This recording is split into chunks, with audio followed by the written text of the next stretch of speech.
Warahmatullahi wabarakatuh. Selamat siang anak-anak kami semuanya. Siswa baru tahun pelajaran 2021-2022 jurusan TKJ dan TKR. Baik, perkenalkan nama saya adalah Satria, yaitu guru produktif di kelas 10 TKJ.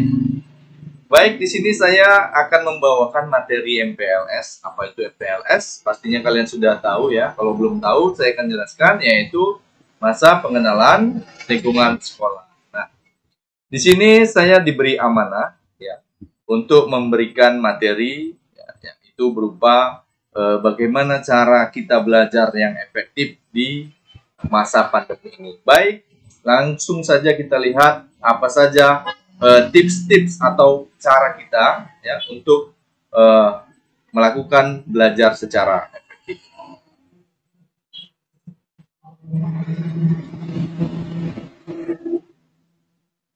Nah, baik, dilihat di slide kedua, ini adalah tampilan daripada sekolah kita ya. Tentunya kalian sudah pernah kemari ketika daftar pulang. Baik, langsung saja kita lanjut.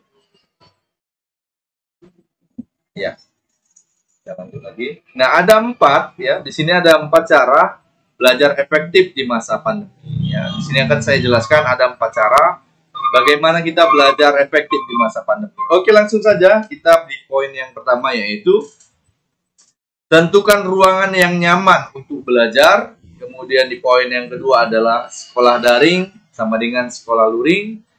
Kemudian ada jangan nyambi atau fokus. Kemudian kita lanjut yaitu sosialisasi dan komunikasi sebagai sarana merefresh otak.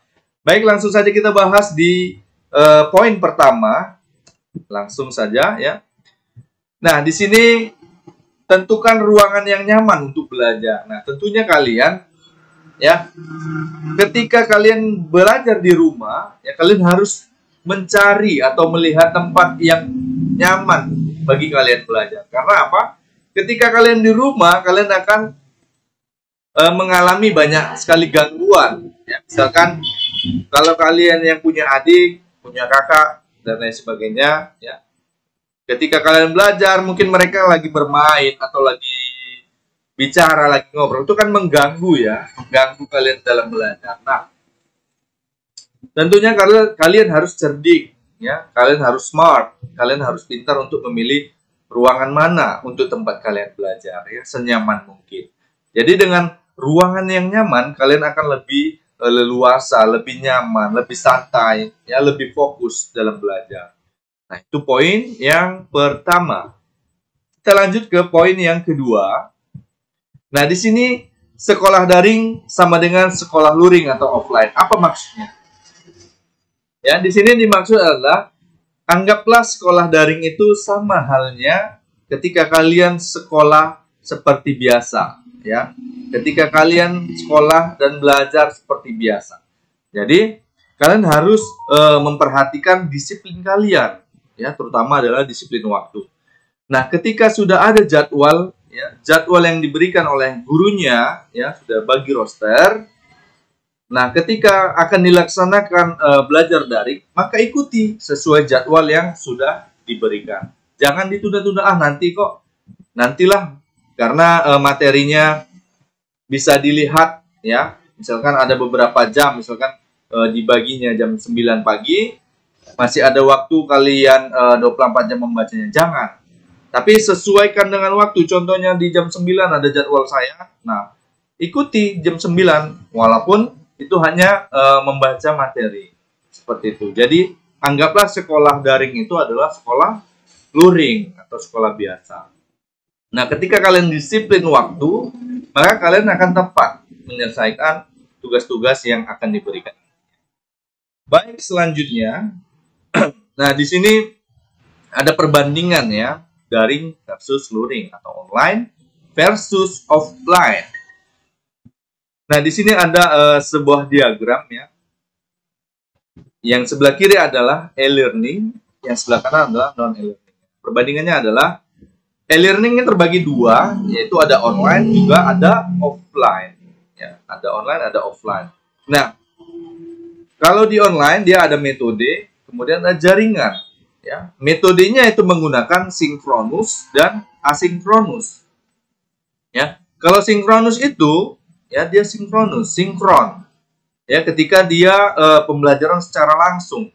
Misalkan ketika belajar melalui Zoom, ya, melalui video, ya, video conference itu bertatap muka langsung, ya, atau sinkron langsung, ya, seperti itu menggunakan media online. Kemudian asinkronus itu dimaksudkan ketika belajarnya hanya contoh nih gurunya memberikan materi saja, baik berupa PDF, ya, dokumen ataupun berupa berupa presentasi, ya, slide presentasi. Nah, itu merupakan asinkronus. Kalian hanya cukup membaca saja materi tersebut, mempelajarinya sendiri.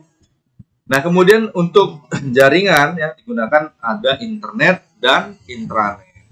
Nah, mungkin di SMP kalian sudah pernah dengar yang namanya internet dan intranet, ya. Kemudian ada offline. Tadi online, kemudian offline. Nah, offline-nya ini apa? Ya, ada interaktif, ya, audio visual, audio, ya, seperti itu. Nah, kalau dia non e-learning, ya, itu hanya berupa pembelajaran komersil, ya, pembelajaran seperti biasa, pembelajaran yang pada biasanya, yaitu belajar melalui buku teks, LKS, kemudian modul, alat peraga, dan seterusnya. Baik, kita lanjut.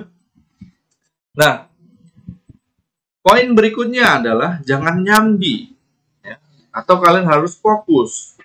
Ketika kalian belajar di rumah, kalau bisa ini kalian belajar jangan di kamar, ya. Karena apa? Kamar itu adalah tempat tidur. Jadi kalau kalian belajarnya sambil tidur, bisa jadi kalian ketiduran seperti itu. Jadi carilah tempat, ya, di poin yang pertama tadi, cari tempat yang nyaman, ya. Kemudian kalian harus fokus, jangan di depan TV, belajar sambil di depan TV.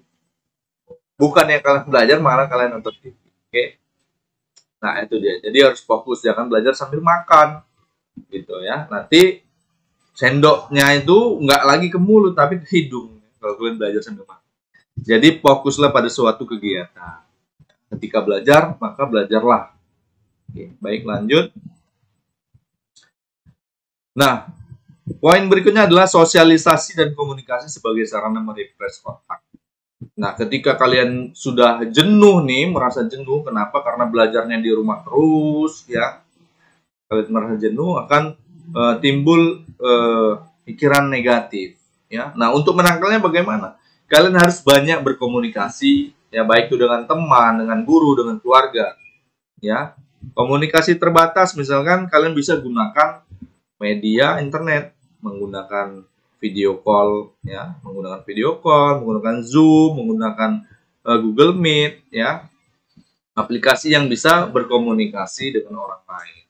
Jadi ketika kita sudah berbicara, berkomunikasi dengan orang lain, maka otak kita akan merefresh. Otak kita lebih segar, ya, karena akan mendapatkan masukan, ya. Jadi pikiran kita lebih positif. Itu dia. Baik, kita lanjut. Nah, di sini Bapak juga memberikan tips, ya, aplikasi apa saja sih yang diperlukan untuk belajar daring. Di sini langsung saja. Yang pertama adalah WhatsApp, ya. WhatsApp ini sangat penting sekali karena dari sinilah kita berkomunikasi, ya, bisa berdiskusi. Kemudian yang kedua adalah YouTube, ya. YouTube ini sangat penting sekali, ya, karena nanti saya sendiri ataupun guru-guru yang lain akan memberikan materi melalui video YouTube. Nah, kemudian Classroom, ya, Google Classroom ini sangat wajib, ya, karena setiap materi, ya, setiap materi, penugasan, ya, itu nanti akan di-share-nya melalui Classroom, ya. Jadi Classroom itu bisa langsung ternilai di situ. Kemudian selanjutnya yang terakhir adalah quizzes. Quizzes ini sangat penting sekali dan kalian wajib harus punya, ya, karena apa? Di dalam quizzes ini nanti kalian akan menjawab soal, ya, soal online. Jadi soalnya itu seperti games, jadi bisa dilihat peringkatnya kalian peringkat berapa, kemudian soal yang kalian jawab itu misalkan salah itu nampak yang benarnya yang mana, ya. Kemudian materi-materi yang diberikan Bapak Ibu guru kalian akan lebih interaktif, pasti kalian akan suka. Nah, inilah keempat aplikasi yang harus kalian. Oke, selanjutnya ya selesai. Itu tadi ada beberapa poin ya, ada 4 poin yang saya sampaikan tadi. Ya, itu kalian lakukan ya, mudah-mudahan kalian tetap semangat belajar ya, belajar kalian lebih efektif. Demikian dari saya, sampai jumpa pada pertemuan selanjutnya. Assalamualaikum warahmatullahi wabarakatuh.